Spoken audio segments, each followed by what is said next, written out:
Welcome to the Top M&A Entrepreneurs. Today, my guest is Kevin McArdle. Kevin is from a company called Big Band Software. It's an acquisition platform to acquire companies. Before that, he worked at a stealth startup. We'll talk about that. And then before that, he worked at SureSwift Capital, where he was CEO, founder, and acquired 45 companies. But he's taken everything he's learned from that and brought it to Big Band. So welcome to the show. Thanks, John. Great to be here.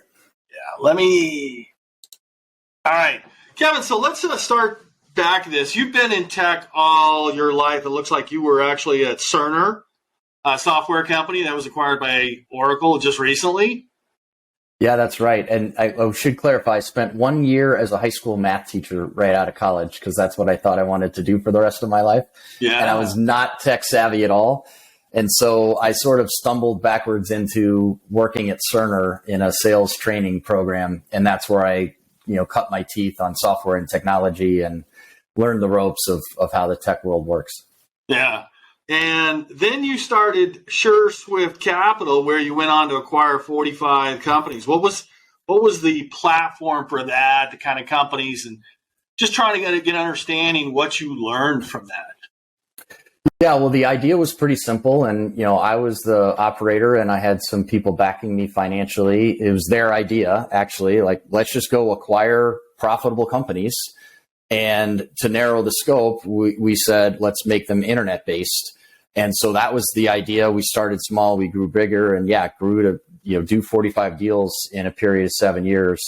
And just recently, as you mentioned, the open, I've taken everything I've learned and trying to build better with Big Band Software. Yeah. So you've taken some lessons for that, but I do have to ask you about the SureSwift. Now, how did you find people to say, we're going to back you to acquire companies? Did they just write you a check and here's $1 million? Or did they say, go find a great deal, bring it to us, we'll finance it, and then start there? Yeah.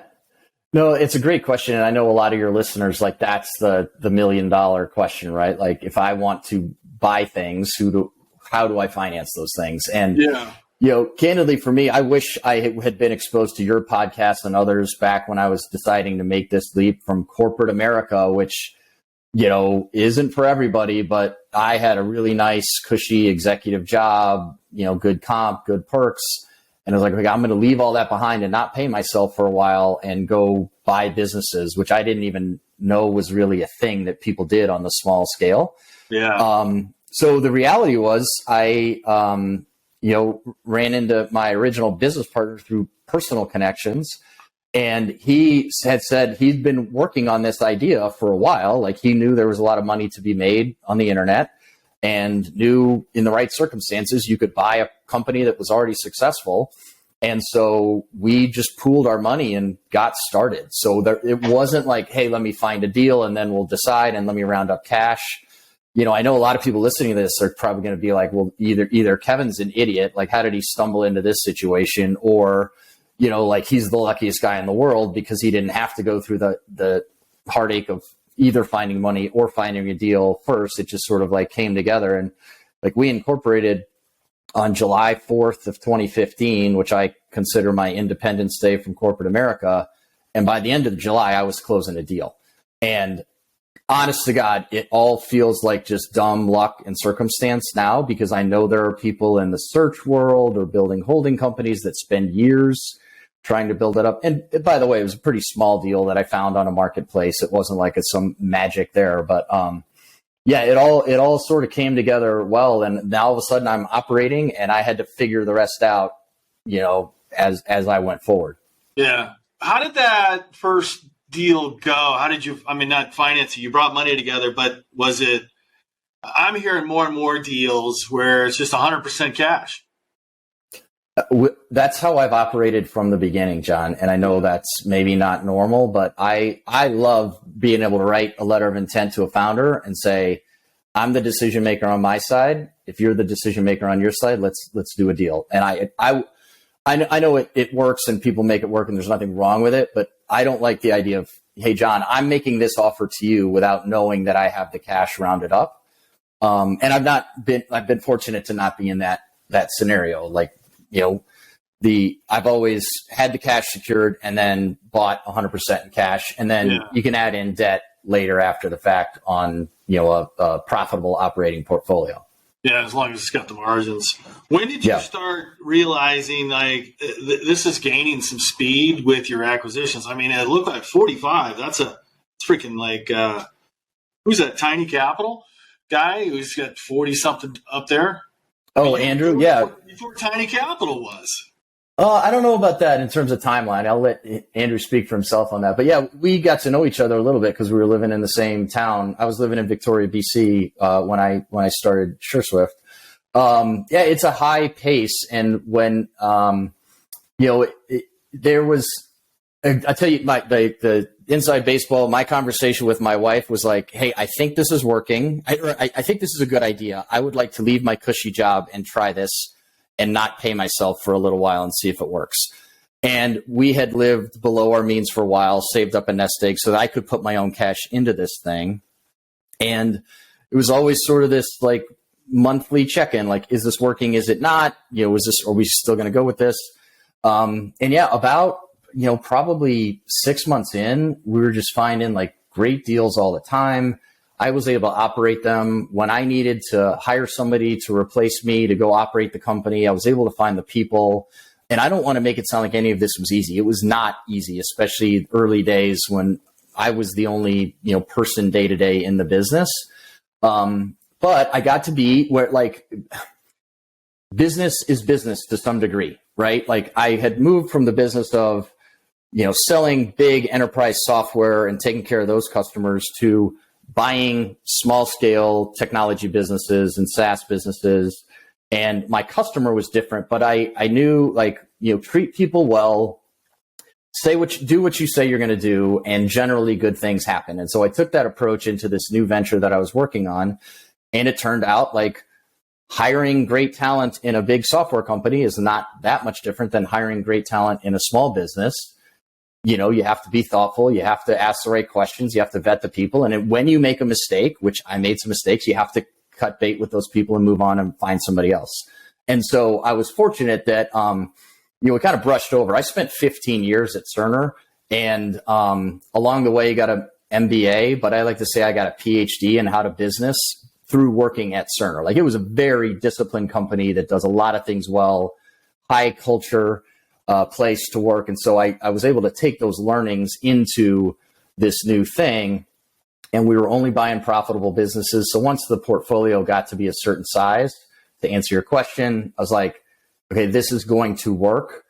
Now, the idea has merit. Now we're just down to execution risk and how big can it get, and how do I not make too big of a mistake going forward?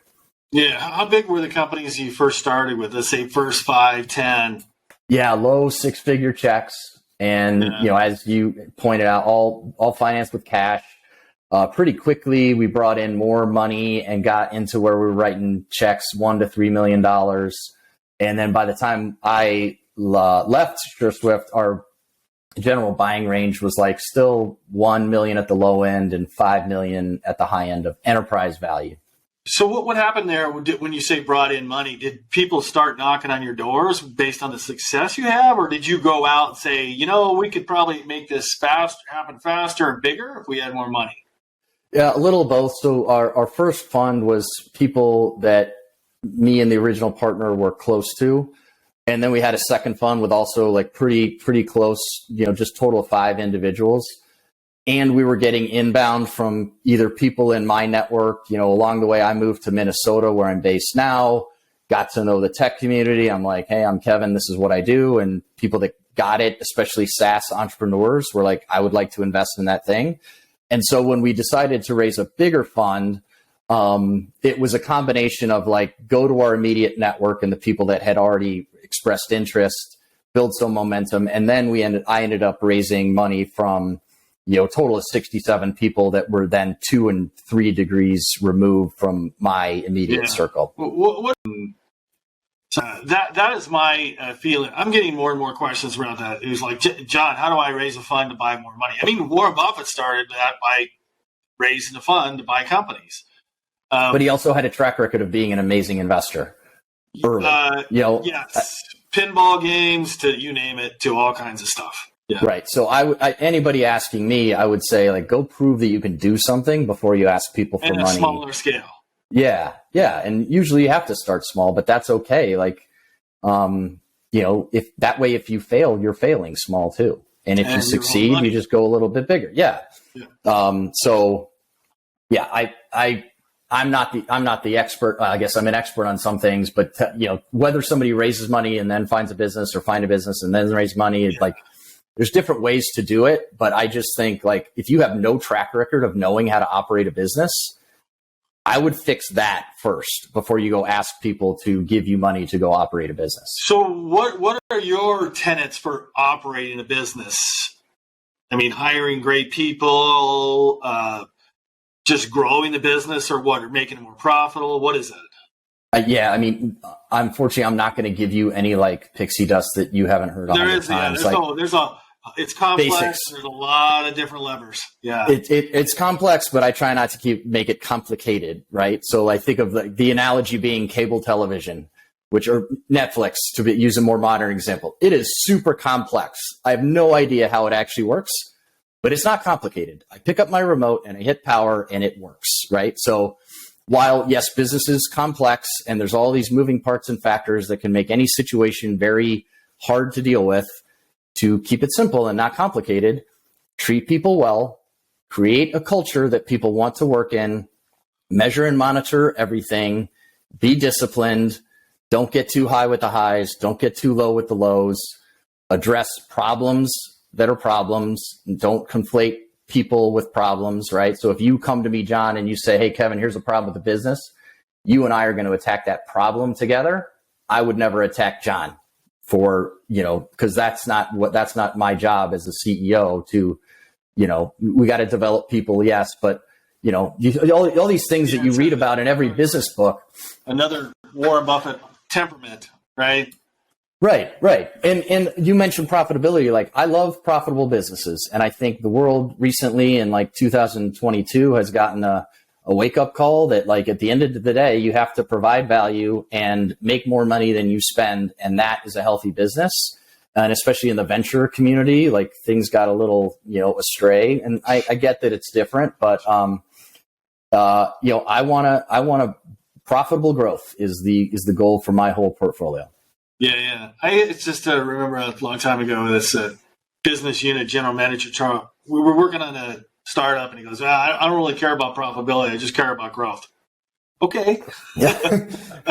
Good luck with that. Good luck with that. Yeah. When you say you take care of people, you did mention one example where, you attack the problem, not the individual. What do you mean take care of people? You want them confident. You want them, with, like, there's purpose and there's unity. Yeah, I mean, so I'm a big believer that culture drives results, and a business is nothing but a collection of people trying to work on, one thing together. I also think, like, as much as I'm a fan of life-work balance, and I say it in that order purposefully because I think life is more important than anything that we could possibly work on.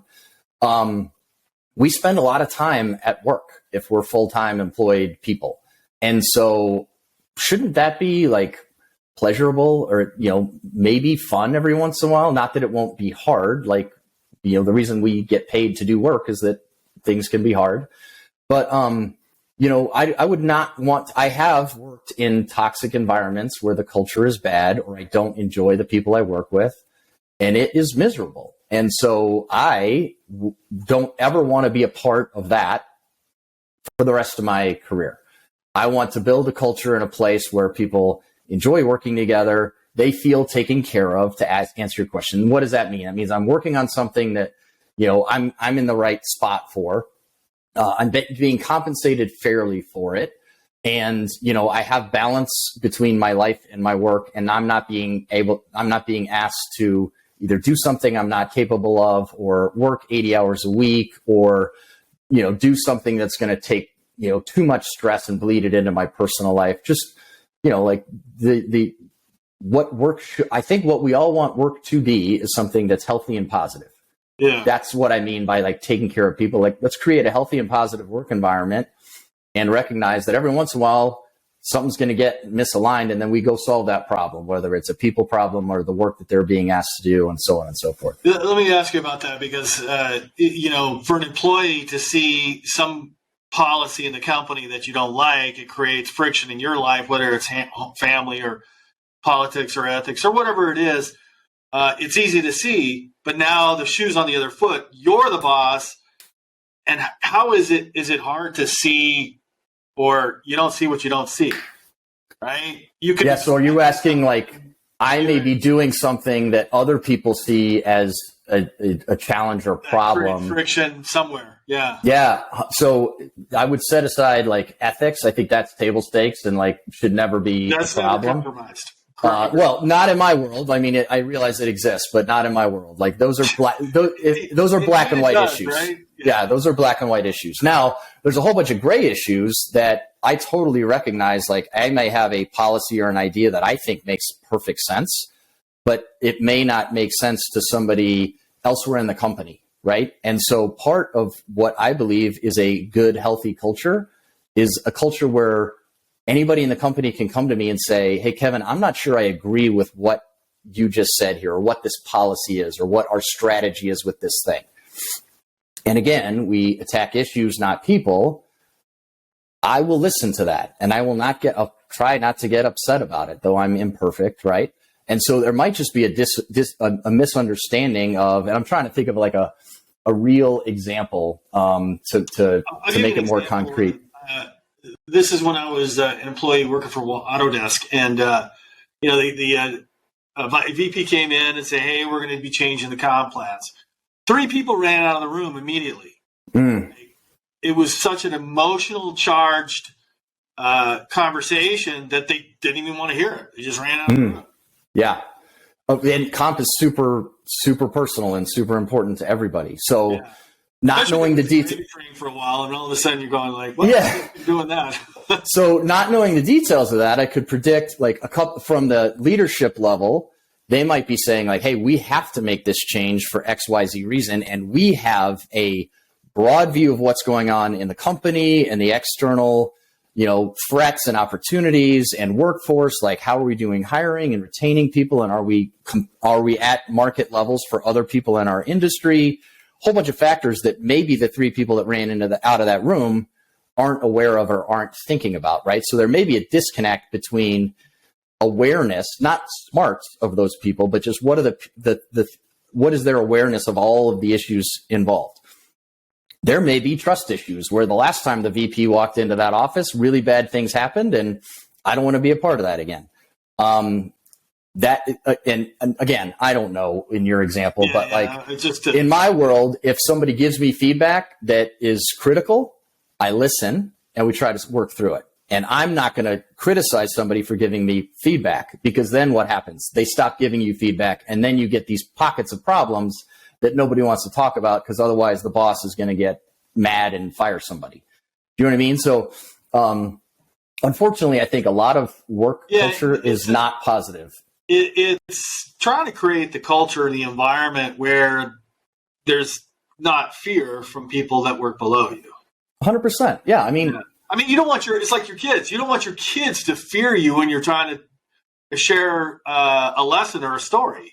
Exactly. Or if they are in trouble, if there's a problem, who knows what that problem could be with kids, but like kids can get into, big problems.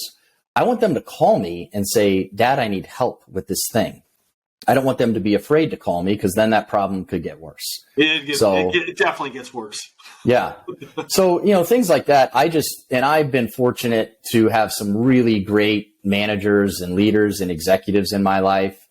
And I've, less fortunate, but you still get benefit from learning how not to do things. Like I've had the boss in my, corporate career where you try to bring up a challenge or a problem that you need help with and you get attacked. And so I learned, well, that doesn't feel good. And why would I bring him challenges anymore? I'm just going to brush them under the rug or try to blame somebody else. And, learning what works and what doesn't has helped me in my entrepreneurial career in, okay, this is what I think a good leader can and should be, from having examples of it and reading every business book I can get my hands on. Yeah. And so on Who do you like in business books? Oh man, so as we're recording here, I'm 46 years old. So like anybody out there that's I was brought up on like old school Peter Drucker stuff. Yeah. And so, a lot of your current listeners may not have heard of him, but that stuff is classic and never goes out of style. I'm a student of Mark Leonard, as you know. I hope anybody listening to this podcast, I'm not the first time they've heard that word, but I read his president's letters. And, very difficult to find, except in his annual reports. Yeah, you get one letter a year, and it's usually filled with really good details. Obviously, what I like about those reports is it's almost like it's like the Warren Buffett reports. It's like, hey, we tried something, it didn't work. This is what we learned. Yeah, and Leonard has earned the right to be very open and honest and transparent. But even his earliest letters, he's not selling. You know what I mean? He's giving the honest truth of what he believes is going on in his company, and he's not really interested in what the analysts think of his company. Do you know what I mean? Well, there are a lot of other. Like, never round up. Like Warren Buffett says, like never round up. Like it is our revenue is 3.7. It's not 4 billion. It's 3.765554. Yeah, and just speak the truth and let the results speak for themselves. And so I'm a fan of his for sure. And also I'm candidly not a reader. Like I love podcasts because I learn better that way. And I love Twitter because it's little bits and bytes of learning. And so that's how, the shelf behind me, you can't read it, I'm sure, but it's all business books. And so I don't have like a single favorite author. I was in this dead. Yeah. So really Big Band is taking not just the lessons learned of how to business and that business PhD that I feel I got at Cerner, also all the lessons learned, good and bad, from 7 years of running SureSwift and acquiring 45 companies and seeing what works and what doesn't. And so the vision for Big Band, which we started late 22, is a software holding company. Find great B2B SaaS businesses that are still, considered small but have some upside. So right now we're looking for businesses in the $1 million to 10 million annual recurring revenue range. We want them to be growing. Top line? Yes. Top line. And so we want them to be growing. We want them to be profitable. We want them to be B2B SaaS, but they don't have to be, rocket ship growth. We just want good, solid businesses, right? And then we're going to pair those. If the founder wants to step away and go do their next thing, we're going to pair those with great CEOs, provide the right incentives for everybody, and have no intention to pay dividends to anybody. It's a single holding company, not a series of funds. And let me stop you on the dividends. Why did you say no dividends?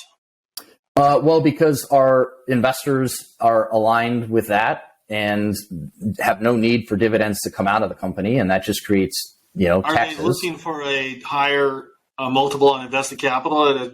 Yes. Yeah. Everybody is on board with compounding is the name of the game, right? Okay. So that's why it's not a fund; it's a holding company. We're not paying out distributions. Any cash from operations gets rolled back into the holding company to make more acquisitions, and we're going to compound this sucker for as long as we can. Yeah. And you obviously that's different from SureSwift. Was that a challenge because I could see if we're distributing incomes, usually it's for a mature company who are so profitable, they don't see the growth rate ever happen again like it did for the last 10 years. Right. And, small technology businesses, you have to reinvest, bottom line. Yeah. And even if there's, profits, the market can shift and, all of a sudden it can become less profitable or your market position could become worse. And I don't want to say that there's anything wrong with paying distributions. It's just not what I wanted to do. Like I had the opportunity to create a vision of what I thought I wanted to do for the next 30 years of my career. And after studying, Buffett and Munger and studying Mark Leonard and another book that if your listeners haven't heard of, they should go read right now. It's called The Outsiders. The Will Thorndike. Conventional 8 CEOs. Yes. I Yeah. recommend that to everybody. It's on my I desk. assume. I keep it. Yeah. And so, just excited to kind of build a new way with this really long-term view. Let me ask you about on your website, Big Ben Software. You brought in Talisman, Private Equity, and Parker Gale. Now, these are partners. Were they with you before, or they just find them and just tell them? Because those guys, I read on their sites that they also acquire companies too. So, allocating percentage of their fund to somebody else doing these. Yes. Yeah. So, I'm glad you asked. How I know them, and one thing that I love about Big Band Software is it is a relatively new company as we're recording, but it's based on relationships that go back years. So, Talisman Capital was an investor in my old company. Parker Gale, I've known for 4 or 5 years before we ever thought we might get into business together. We just, formed a bond, liked, talking shop together, built a personal relationship. And so there's trust built up there. My 2 co-founders I've known or worked with for a minimum of 5 years. And so going into it this time, it is much more of a, right combination of people and culture. And so, yes, those companies do acquire businesses. Parker Gale is a traditional private equity firm, and they looked at this and they, said, well, there's a whole bunch of deals that are a little bit smaller that we can't do because of our fund size, but they're really great businesses. And so Devin, the managing partner there, we talked over a beer 2-3 years ago, and he's like, Kevin, I want to go down market. You're in that space. Like, why don't we partner together and do this? And at the time, it just didn't make sense because of where I was and, so forth. But then when I decided, I was going to leave SureSwift, I said, hey, Devin, do you still like that idea? And maybe we should talk about this again. How long did that incubate? It came together pretty quickly because I knew he liked the idea. It was just like an update. Like, do you still like this idea? And I had spent a lot of time thinking about what I would create if I were to do it again. Yeah. And so I had a pretty good plan. He and his partner, Ryan Milligan, added some, helpful tweaks to the plan. Talisman Capital, we had been talking because they were an investor, we built up a relationship, and they love the holding company model, and they've done so in like multiple different industries. And so, it came together relatively quickly once we all committed that this was what we're going to do. Am I misunderstanding something? Private equity has to turn their money 5-7 years, kind of. How is that their money that they deploy with you, and you want to buy and hold strategy? That's a great question. And that was my one reservation in, I had no reservations about Parker Gale as a team, their approach, their track record, our personal working together as we were talking through this. But yeah, they're a private equity company. They got to, pay off their investors with their current fund. Yeah. And so I can't really get into a whole lot of the details, but we solved for that, right? Like, if they have to pay off their fund, it doesn't mean they have to take their capital away from me. And so that was when I said I want to build a holding company and I don't want there to be a term, we had to talk through that. And it was really just like a healthy discussion of like, okay, if this, then that, and what if this happens? And sorry, I have to be vague on that, but there's certain parts of our business agreement that are not public. Asking for how'd you solve it, because I see that question coming up. Yeah, and like a one-on-one conversation with somebody, I can be a little bit more, specific about, but probably not on podcast. So you're in the 1 to 10 million range. That sounds like Constellation software territory. Well, I'm shocked by in the Constellation letters, they still talk about doing $1 and $2 million deals. Yeah, they did 100 and something deals. 160 last year is what I think I read. So yeah, they're a machine, and I know in past life we've come up against Constellation and either won or lost, and when they've got, I think I also read or heard they've got 400 people with either M&A or biz dev in their title. Like, they're responsible. They don't have to get a veto vote from Mark Leonard to acquire a company. Right? Correct. Right. So, if you think you've uncovered a software deal that Constellation doesn't know about, you're probably kidding yourself. Like they're that good. They've been doing it for that long. Yeah. I mean, it's anybody not hard to find all, right. Yeah. And if a founder who's looking to sell a business doesn't have to be that smart or to look that hard to figure out who Constellation is and put in a phone call if they're not already on their list. So, and in addition to Constellation, there are dozens of other, whether, private equity firms that are looking for bolt-on acquisitions or people that are trying to build holding companies or searchers. Like, there's no shortage of competition in this space, John. Let's not kid ourselves, right? And, that's okay. My old CEO at Cerner used to say, like, I love competition and I hate losing. So bring it on, Yeah. And, and there's room for all of us. Right? Like there is room. The reality there is, right? Because they're only going to, if there's 10 offers on the table and 5 of them are all cash, asking price or a little bit more, the seller's going to pick the personality he feels right about.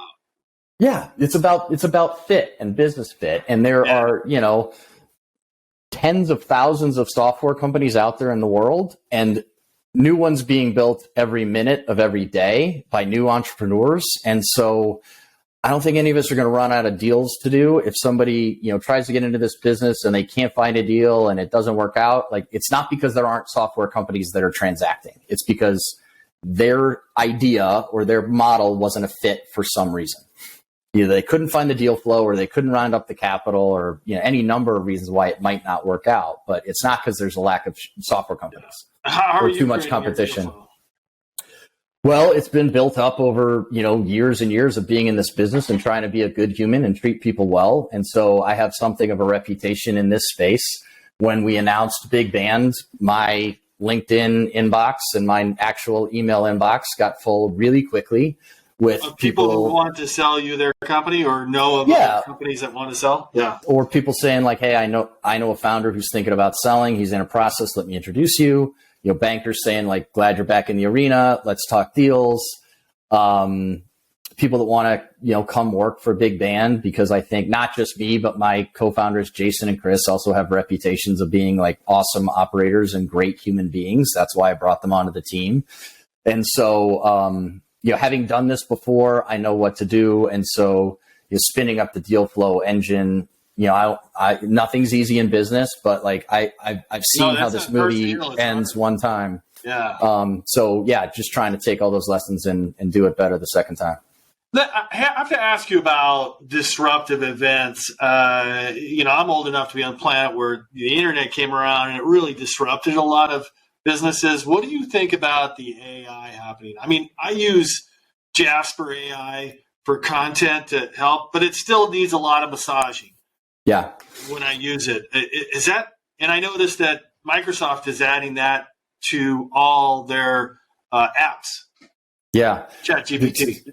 To me, it feels significantly disruptive. And so I don't think that I'm the smartest guy in the room ever. And so I try to learn from people who are smarter than me.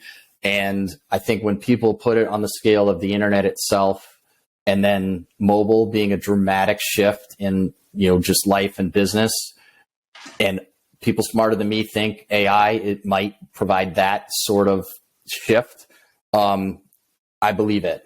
And because I've studied enough to think like, yes, there's obvious ways that AI can start to replace human work, even if it's 80% of the human work and you have to step in and clean up 20% of the content. That's still a meaningful shift. And I think all the opportunities, even just embedded in a software product, like, if we can get a really good AI chatbot to answer support requests, well, either we need fewer people doing support or those people can do the harder problems that the bot can't figure out. Like simple examples like that to me. And this is what gets me excited about AI is there are simple use cases like that a non-technical business person like me can figure out and try to execute on a plan. And in contrast, I never bought into, crypto and blockchain and NFTs I know a lot of people made a lot of money in a hurry on that thing, but to me, it never seemed like it had any like actual long-term useful application. Which I'm sure there's people listening to this who are like, Kevin, you're an idiot. You're just missing the boat. But I've been saying for a long time, I follow what Charlie Munger and Warren Buffett said about crypto and Bitcoin, which is it's trash. well, yeah, again, those two are smarter than me. And like and it's not because they don't get it. It's not because they're old, they which is what 3-4 years ago. And look at them. Yeah. Yeah, exactly. They've been proven right. And, there's probably some really cool applications of crypto that do have, some long-term merit. I just think that the hype cycle was way out of control on that a couple of years ago. The reason I brought up the Chat GPT was I was having a conversation. I have some students, and they were looking at this chat application. And I said, look, I'm not saying it's a good deal, bad deal right now. I'd have to think about it. But if you have Chat GPT coming into here, and this is old code, and they can't add that onto that, this might be a dead product in a year or two. I don't know if that's correct, but I said that's a possibility. Yeah. 100%. I think if you're in the M&A space and you're not adding that to your deal checklist or your diligence checklist, and it doesn't have to be the answer, but does AI change the trajectory of this business? And the reality is you probably don't know the answer to that question with a whole lot of certainty because this is still so new and emerging. But if you're not at least trying to go through the thought exercise of okay, what might happen? How might this business be disrupted? What are the opportunities that might be coming from AI or ChatGPT or any of the other competitors there? It needs to be part of your conversation, either with your partners or in your own head of and if you're just ignoring it, I think you're doing yourself a disservice. Yeah. And as well in software, there's always these disruptive waves that come in that give your software product a life cycle. And if you're not aware of that, it's, you're going to hurt yourself down the road. Yeah, for sure. So let me ask you about your criteria again. 1 to 10 million, it's growing. What are you looking for in growth? When you make a call, is it growing? Sometimes the owner is tapped out. There's no more gas in the tank or just doesn't have the breadth of knowledge to grow it bigger, but you see opportunities for growth, or does it need to be growing 15, 20, 30% a year? All of the above is the short answer to that question, John. So to me, the best way to operate a growing business is to have it be growing before you started operating it, right? The founder figured out something, they've got growth, whether it's 5% or 40%, obviously the bigger, the better, but then you get into a valuation challenge, right? If a business is growing 100% per year, that founder has lots of opportunities and off the charts. Yeah. Odds are somebody's going to pay more for that than me. And that's okay. So yes, we like to buy businesses that are growing. They don't have to be growing 100% per year. We're happy with modest growth, but just showing they have product market fit. They know how to get customers. They're losing customers, slower than they're gaining them. Just good, strong business is what we're looking for. And yeah, you brought up sort of founder reasons for selling. And I've said before, there's 100 reasons why people sell a business and only one of them is money. Conflict with co-founders. I'm tired. No more gas in the tank. I've hit my ceiling professionally and I don't know what to do next. I'm sick of dealing with all the people issues on my team and I just want to, write code or I want to go do 0 to 1 again because that was more fun than what I'm dealing with now. Unfortunately, I'm sick. My partner or spouse is sick and I need to remove all distractions, including my business. That's a reality of why people have come to me to sell a business. And it's sad and terrible, but it's just the reality. Yeah. And so all of those reasons are good reasons to initiate a conversation. And I would tell anybody looking to sell a business, don't wait until you hit that point to initiate a conversation.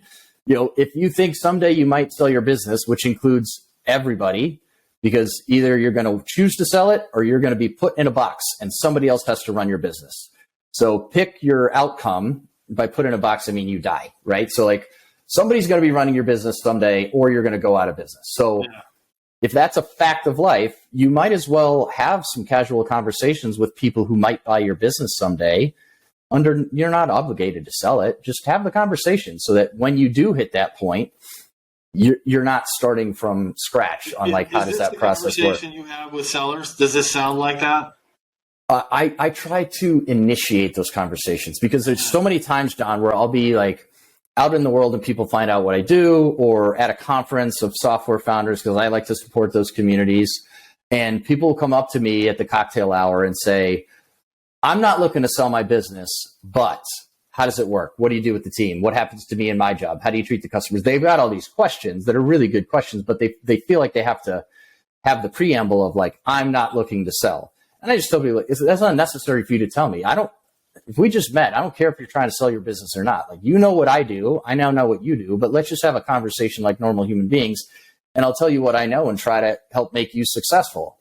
And if I buy your business someday, cool. Odds are I won't, though, because there's only one of me and you're you and you've got a lot of options. And so I just like to encourage people to think about it before it's time, however you define it's time, because I'm tired, I'm sick, I want to cash out, whatever. Because if you're starting to think about how to sell a business 3 months before you want to actually sell the business, you're either not going to sell it or you're going to get way less value than you could have otherwise. And so a lot of what I try to tell people, and the content you'll see from me and from Big Band, is sort of like, here's when to think about this thing or that thing, or here's how to prepare, 12 months in advance versus 3 months in advance. Here's the conversation to have with somebody like Kevin or John 2 years before you want to sell a business. Here's what makes a business more attractive to people like John and Kevin, et cetera, et cetera. Because I like to be helpful to people, and it's not self-serving, because literally, like, I have conversations with founders like dozens of times a week, and I can't buy all their businesses and they're not a fit for me, but I still want to be helpful because I know being an entrepreneur is really hard.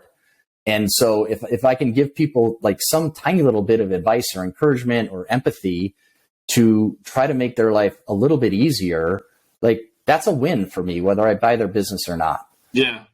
I got a question about the valuation. I had a conversation with the CEO of FE International. He's done 1,200 deals. So he can refer to comps to temper the enthusiasm of sellers. And you've done 45. How does that conversation go when hey, I've been working 90 hours a week on this for 5 years. I think it's worth more. Right. Yeah. Those are tough conversations. And I know the FE guys and have done some business with them. I like referring, if somebody has unrealistic expectations about what their business is worth, I like referring them to content written by other people, whether it's FE in a broker space or on your podcast. I haven't listened to the episode yet, but I heard you reference Andrew Gazdecki from MicroAcquire, right? And they put out a lot of they have a high volume of deals. They put a lot of content about like, here's multiples that we're seeing.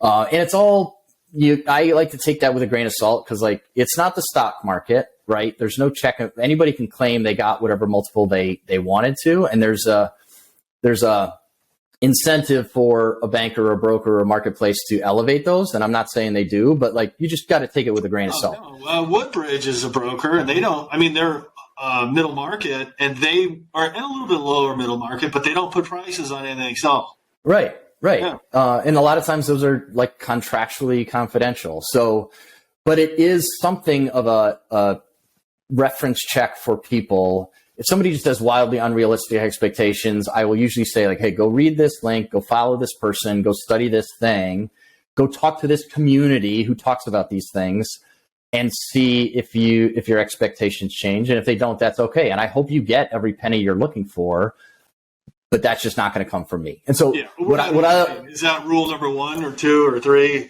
don't overpay, or is it okay to overpay for something that's growing 40, 50%? It depends on what you think overpaying is. Like, I have sometimes been the high bidder on a deal, and I knew after the fact I was the high bidder, and I don't feel like I overpaid. You know what I mean? Yeah. Because I either had an angle, or I knew there was value there, or I was just doing the math differently than other people. I don't like getting in a bidding process and just saying I'm going to win this deal no matter what. I like saying, me and my team study the business, get to know the founder or co-founders if there are more than one, understand what they're looking for, think through like, how would we operate this business? Is there opportunity? And come up with a price. And generally, like, that's our price. It's not like I'm rigid about it, but like, if you think I'm going to double my first price, that's not going to happen because I've studied. I'm not going to back with 15% higher. I've done that in certain cases, and usually it opens up in a negotiation, right? So like, okay, John, you're selling me your business. I've given you a price. You want 15% more. Okay, well, help me get there. Like, are you going to help me earn that? Are you going to stick around for a while and help that revenue growth to get there? Or do you want to like wash your hands of the thing and get 15% more and not be accountable to help delivering those results? Like, let's discuss. I'm all for getting you the money you want, but you got to help me understand how am I going to bake that into my evaluation. So it's not like I'm I built up a career of being pretty easy to negotiate with. And that doesn't mean I just fall over and give people what they want, but like, I'm happy to listen and, you know, be creative on how to get people what they're looking for, as long as it helps get me what I'm looking for too. What's the kind of the red flags for SaaS businesses that you know, Warren Buffett will look at the income statements 3 to 5 years. He'll look at the balance sheet, 2 of them, 12 months apart, exact same day. SaaS businesses, is it the churn? What is it that's like? Yeah, I don't think there's a magic single metric that is the one to rule them all, but churn's pretty important.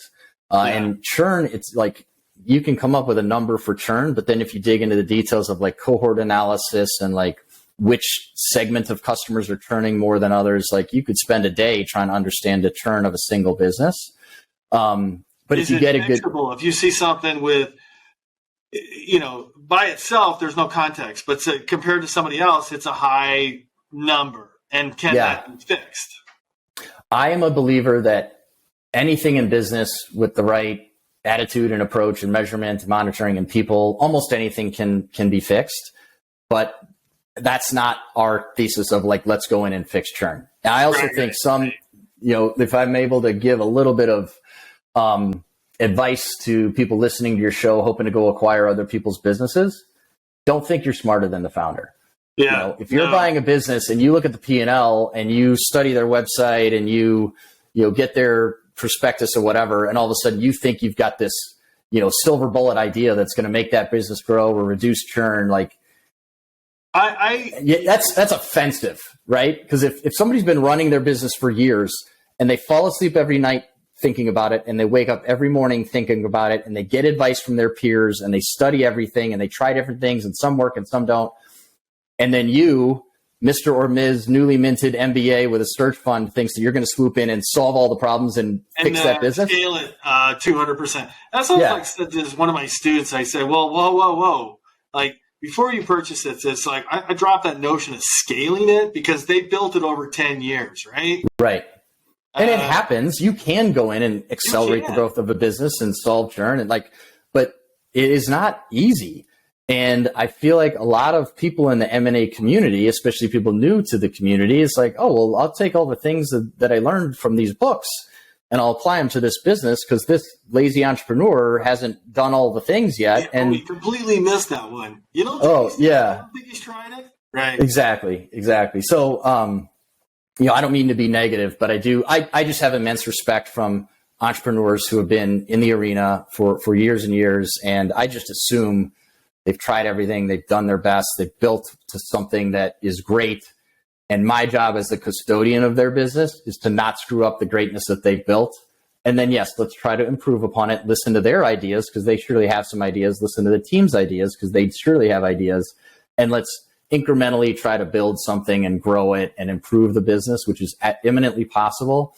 But there's rarely a silver bullet or pixie dust in business where you just snap your fingers and great things happen. Let me ask you a question about this. I had one of my students take a look at a business. It was an e-commerce business. And I know that's not what your criteria is, but they only spent $3,000 a month generating $300,000. I said, well, we kind of need to look at that because they're turning $1 into, $300, which is kind of like printing money, right? So what are they doing to do that? You can't just buy the business until you understand what they're doing because they had $1 million drop from the previous year. I said, this could be an SEO business. It's got old domain, lots of backlinks, and now you've got all kinds of competitors coming in, putting out more content, which pushes him down, right? Yeah. And turning that around is not going to be, it's not going to happen in the first 90 days. No, I think attribution of paid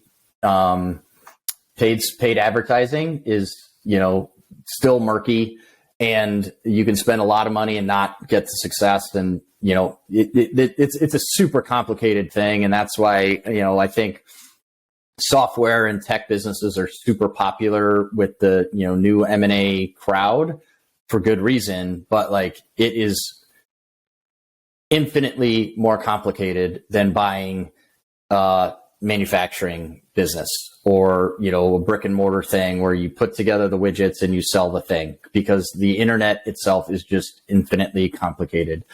And so that's why this stuff's hard, man. Like your student and that conversation is helpful, but you could talk about it for a week or 2 weeks and still not have a super clear answer. Yeah, and even if you have the answer for today, that answer could change in 2 weeks with, an algorithm change or somebody new starts dumping money into the same keywords, or, SEO change. It's infinitely complicated and it changes every day. So, buyer beware. Yeah. So where are you at with your deal flow? I mean, you've got an acquisition in, you're still working on your first one, or? So we haven't announced any acquisitions. The company launched just a few months ago. Deal flow has been amazing. We're looking at all the deals we can handle. And if in terms of pacing, I'd be thrilled if we could do 6 to 10 deals a year, which is not unlike what we've done before. Know how to do it. Got the right team involved. Got the right extended team of investors and people that want to come help work on Big Band. And so, yeah, that's kind of where we are today. But, I was talking to, a friend in a similar business, and there's no such thing as too much deal flow, right? I'd rather pick the one out of 100 deals that I looked at that's the one best one than the 1 out of 10. And then once I'm at 1 out of 100, I'd rather get 1,000 deals to look at and pick the one that is my favorite, and just keep stacking the odds that way. Warren Buffett punch card. If you only had 20 punch cards, which is a very antiquated way to look at it, but if you only had 20 punch cards, your whole use them wisely. To choose from, you better be, put some time and energy into making sure that's a good decision. Yeah. Exactly. I like that analogy too. Yeah. Kevin, thank you so much for being on my show. I really appreciate it. That was a good time, John. Thanks for having me. Yeah, I wish you the best of luck with Big One. Yeah, Big Band. Big Band. Why Big Band? Well, we went through a lot of different potential names, and Big Band sort of clicked with all the co-founders. The idea of lots of people that are specialists in one instrument or one thing coming together to make a beautiful big noise. And also, in a world that can feel more and more divided every day, I still believe that music unites all of us, and it doesn't matter what genre of music you like or what artists. Everybody loves some kind of music, and so we like the music theme. And there could be no stars because of Constellation, no bodies of water, no streets, because that's what most of private equity does. And so we started to narrow the field, and we wanted to go opposite of what most people think. Do you have to play an instrument or sing to be not required at all. And if somehow we find some human that doesn't like music, that's not going to rule them out either. He goes, no, but I listen to Rush and AC/DC. Is that okay? You go, hey. Yeah, I don't care what you like, just as long as you're a good human being and like to do good work with other people. Oh, good deal. Thank you. That was a great note there. Thanks very much. Hold on one second. I hope this video has inspired you. If you need help buying your first $1 million business, make sure to visit me at dealflowsystem.net. If you like this video, make sure you subscribe down below. Comment on it, share it, tell everyone about it. And thanks for watching.